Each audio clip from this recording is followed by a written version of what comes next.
Trump just dropped the mask. Finish the job, he says. No more talks, no more deals. Just crush Hamas. As Israel halts negotiations and American envoys pull out of Qatar, Gaza braces for what could be the deadliest phase yet.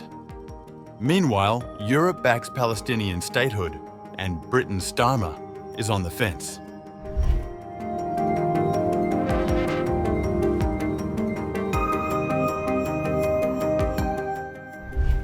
US President Donald Trump said on July 25th that Hamas appears unwilling to reach a hostage deal and indicated support for Israel to expand its military operations in Gaza. Speaking to reporters before departing for Scotland, Trump said Hamas is no longer negotiating in good faith and suggested the group may prefer martyrdom over a negotiated outcome.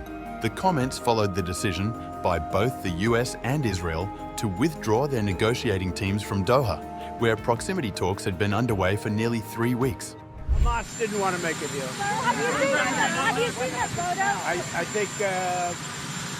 I think what's going to happen is they're going to be hunted down.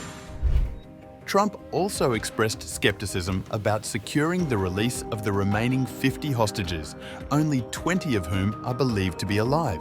He noted that while earlier efforts had resulted in some hostage releases, the final phase of the talks had stalled because, in his view, Hamas believes it has little left to lose. Gaza, they pulled out of Gaza. They pulled out in terms of negotiating. It was too bad. Hamas didn't really want to make a deal. I think they want to die, and it's very, very bad. And it got to be to a point where you're going to have to finish the job. They really, they asked for things. Don't forget, we got a lot of hostages out. So now we're down to the final hostages, and they know what happens after you get the final hostages. And basically because of that, they really didn't want to make a deal. I saw that. So they pulled out, and they're going to have to fight, and they're going to have to clean it up. You're going to have to get rid of it. While Egypt and Qatar maintain that gaps in the talks are still bridgeable, US Special Envoy Steve Witkoff has also pulled back from negotiations, saying alternative options are being considered. Meanwhile, a senior Israeli official said there are no new ideas on the table and warned that remaining military options could endanger hostages. Despite mounting humanitarian concerns in Gaza, Trump defended US efforts, citing $60 million in aid and accused Hamas of obstructing distribution. His comments underscore a significant shift in tone from earlier optimism that a deal was near.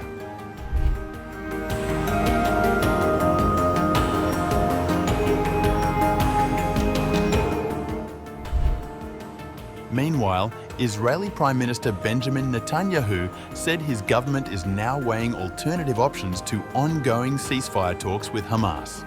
The statement followed the withdrawal of Israeli and American negotiating teams from Qatar, casting further uncertainty over the fate of the fragile talks. Special Envoy to the Middle East Steve Witkoff got it right. Hamas is the obstacle to a hostage release deal. Together with our U.S. allies, we are now considering alternative options to bring our hostages home, end Hamas's terror rule, and secure lasting peace for Israel and our region.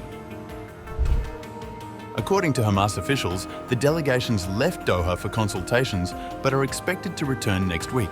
Egypt and Qatar, which are co-mediating the negotiations alongside the United States, described the pause as temporary and insisted that dialogue would resume. US Envoy Steve Witkoff said Hamas's latest response signals a lack of willingness to reach an agreement. Netanyahu echoed that assessment, blaming Hamas for blocking a potential hostage deal. Both leaders suggested their governments are now exploring other avenues, though neither offered specifics. The discussions have centered around a proposed 60-day ceasefire that would see Hamas release 10 hostages and the remains of others in exchange for Palestinian prisoners and increased humanitarian aid. However, key disagreements persist. Hamas demands a full Israeli withdrawal and end to hostilities, while Israel insists Hamas must first surrender power and disarm. Meanwhile, humanitarian conditions in Gaza continue to deteriorate. The United Nations reports that the number of meals served by charity kitchens has dropped dramatically since April.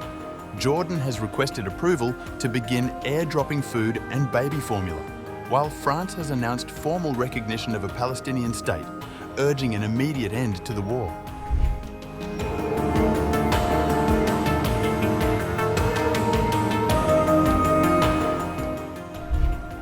British Prime Minister Keir Starmer is reportedly facing growing pressure from within his own party and across Parliament to formally recognise Palestinian statehood. According to The Guardian, around 1/3 of MPs, including several cabinet members, have signed a cross-party letter urging immediate recognition in response to Israel's actions in Gaza. The letter, backed by 221 MPs from 9 political parties, follows France's announcement that it will recognise a Palestinian state by September.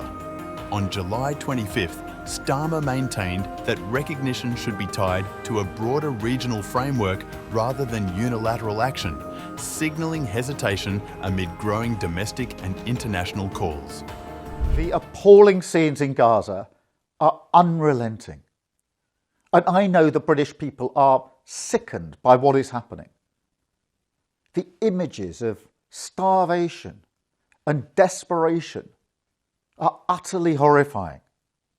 The denial of aid to children and to babies is completely unjustifiable, just as the continued captivity of hostages is completely unjustifiable.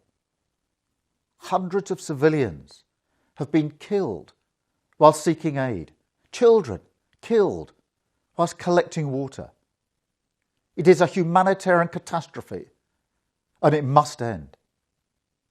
We've put millions of pounds of aid into Gaza. We've announced an extra 40 million this year. But that help is not getting in. So we're scaling up our work.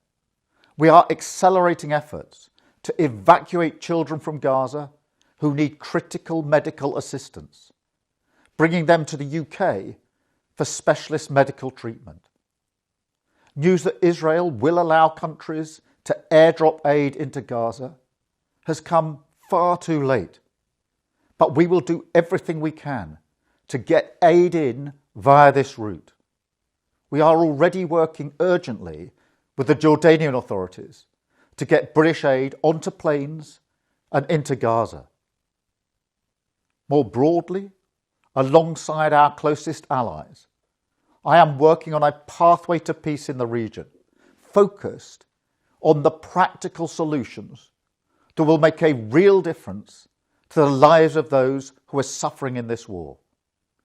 That pathway will set out concrete steps to turn the desperately needed ceasefire into a lasting peace.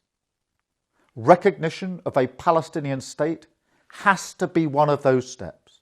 I'm unequivocal about that.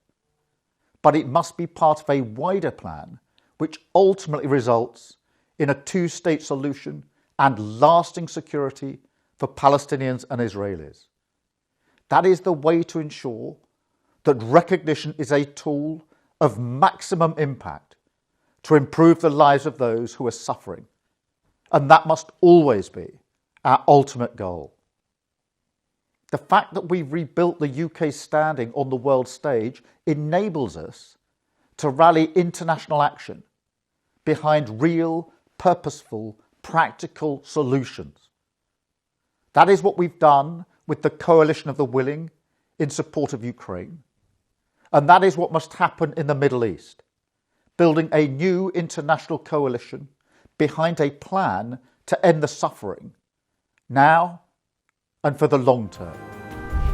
As momentum builds across Europe for Palestinian recognition, Starmer's cautious stance reflects a balancing act between diplomatic alignment and internal political pressures within a deeply divided British Parliament.